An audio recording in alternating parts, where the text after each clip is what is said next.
People have been asking me for a rant about the Nintendo Switch since Nintendo has revealed it. I don't think that I really needed to, since I would be pretty sure that I would just be repeating what I had stated back on March 2nd, 2013, where I said that the evolution of the game console would be a tablet device with controllers on the side, with a method of connecting it to the TV, and it would use cartridges. So yes, 4 years ago I predicted the Nintendo Switch. You're welcome. The Switch is said to be using a custom NVIDIA Tegra processor, which is in all those NVIDIA shields. There's no full details on it, but it's rumored that it's based on Maxwell's architecture, not the new Pascal. The battery is said to last between 2.5 and 6 hours depending on the game that you're playing, and Nintendo has finally embraced a capacitive touchscreen for a portable device instead of a resistive one, like they did with the Wii U gamepad and the DS and 3DS family of handhelds. The screen is at a 720p resolution, which is fine for a portable system. When docked, it either renders or upscales it to 1080p. I've heard different reports saying that when undocked, the processor underclocks itself, and while docked, it goes back to its regular speed. It was rumored to be a little less powerful than the Xbox One and PS4, but from screenshots comparing one of the Dragon Quest games, either 10 or 11, I don't remember, you can see that the Switch version has a lower polygon count, lower lighting, and particle effect capabilities. The system comes with 32 gigs of onboard memory and has a slot for a 2TB micro SD card, which I think only exists in theory, but if they do exist, then they're butt-ass expensive. The system uses Joy-Con controllers, which have motion controllers in them because of course Nintendo has to keep that regardless of the fact that no one really wants it, and the system costs $300. In the package you get the Switch, 2 Joy-Con controllers, the TV dock, and a Joy-Con grip controller that does not charge the controllers when they're undocked. The system supports online chat, but the only way to do it is by downloading an app on your phone and then pairing it with the Switch by Bluetooth to work. Was it really that hard to have a microphone jack? They're also introducing a paid online subscription service to play online, which I hope will pay to improve their already terrible online infrastructure. They're also giving you one NES or SNES game a month to borrow. After the month is up, access to it is revoked, which is stupid. I'm sort of impressed with the Switch. Do I want one? Of course I do. I love games like Smash Bros, and that new Mario looks pretty cool, but I worry, because they're taking a great idea and doing what Nintendo does best with great ideas: screw it up. But they only screwed up one thing with the Switch, of which I'll explain later, so hold your comments until then, because I know how you people work. You comment before you hear everything and click off the video or zone out after you said your piece. I shouldn't need to go over the history of Nintendo's screw-ups, like the N64 using cartridges instead of CDs, which caused Squaresoft, as it was known at the time, to jump over the PlayStation. The GameCube, while competitive spec-wise with the PS2 and the original Xbox, used mini DVDs that couldn't hold the data that regular DVDs could. The Wii was just an overclocked GameCube with waggle sticks, and the Wii U was a poorly marketed mess with a tablet gimmick. Do I think that the Switch is going to fail? Not at all.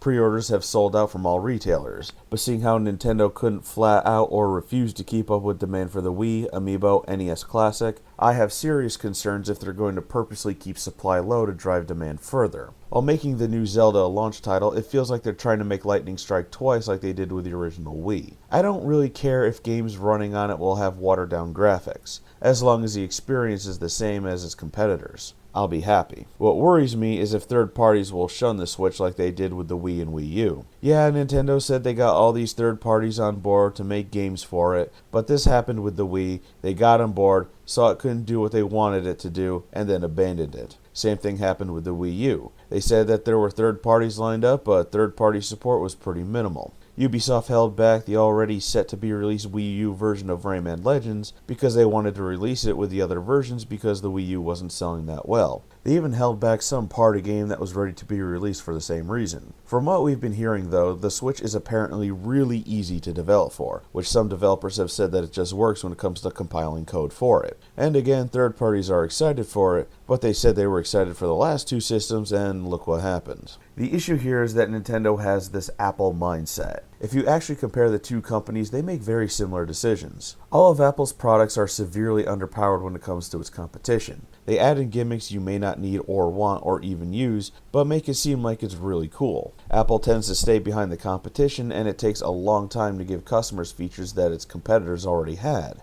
Apple copied Android's notification system after iOS 4, and it took until the iPhone 6 to include near-field communication until 2016, which was a standard Android feature since 2011. Also, both companies are extremely secretive with whatever it is that they're making.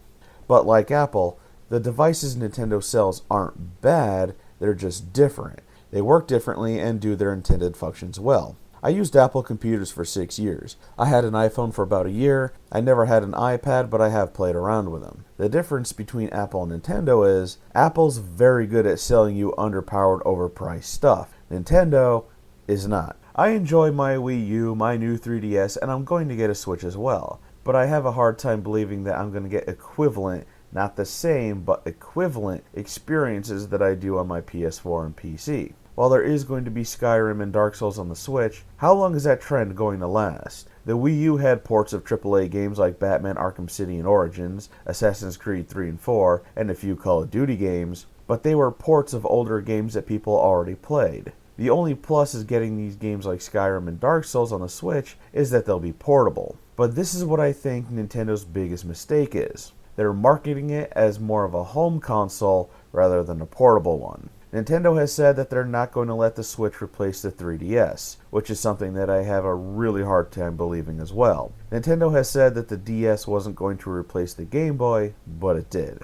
They released a new version of the 3DS because of declining original 3DS sales, yet the new 3DS still has less than 10 exclusive games for it. And this is where Nintendo's screwing up. They're marketing it as a home console first and a portable second. They need to market it as a 100% portable system first. You may be asking, what's the difference? It's the mindset that it creates. If I told you that it was a Nintendo home console, showed it to you in the little dock and then pulled it out, it may create Wii U flashbacks, creating the mindset of, oh, here's another Nintendo home console with a stupid gimmick. But if I were to say that it was a Nintendo handheld system, the mindset is going to be different. Because you know that there's going to be games like Fire Emblem and more importantly, games like Pokemon and Animal Crossing are going to be on it. So you know that it's going to sell like hotcakes, especially if it's a handheld that can connect to a TV. When you think Nintendo home consoles, it's almost synonymous with failure. Even though the Wii was a success, it was a fluke. And you know it was a fluke. Because it was sold on a gimmick people thought they wanted, but the Wii became a home for shovelware for third parties. You cannot deny that. I'm just hoping that the Switch isn't going to be a fluke either. I hope it's going to be a success. And Nintendo needs to come to grips with the reality that the Wii success was a fluke and to stop chasing after it. But a Nintendo handheld is synonymous with success, and a handheld as powerful as a Switch will bring more interest into the portable market. The Switch should be pushed as a new handheld system and as a 3DS replacement. They would make more sales and have more survivability. Nintendo has done so much damage to their home console brand since the N64 that it's a burning platform. Third parties know it, which is why there's been that slow shun over the years, due to Nintendo's insistence on gimmicks that make it harder for third parties to develop their games that they want to develop. But if Nintendo were to market it as a portable system and 3DS replacement, they would be withdrawing from home consoles and staying where they dominate and remain relevant, which is the handheld market. Therefore, third parties wouldn't be shying away from it. The fact that the 3DS is more successful than the Wii U, selling 70 million versus the near 14 million during the Wii U's lifespan, Nintendo was pushing the 3DS like there was no tomorrow, is probably proof of that. Think about it. Third parties shied away from the N64 because of its cartridges not holding the amount of data that was on them. The GameCube used mini DVDs, which was the same issue of not enough space. The Wii had motion controls but couldn't deliver the power the 360 or PS3 could. Same happened with the Wii U. But during those times, Nintendo's portables were selling gangbusters. They killed the Game Gear, the Neo Geo Pocket, the PSP, and PS Vita, and lesser known shitty portables. The DS was so popular it killed off the Game Boy. Third parties know for a fact that Nintendo rules the handheld market. That's why Capcom still puts out Monster Hunter games for it. I think my vision of a perfect Nintendo would be one that doesn't make home consoles, but makes handheld systems, and while I have my concerns about the Switch, I think it'll help Nintendo from going third party. However, the Switch could be their swan song for consoles, which I hope it will not be.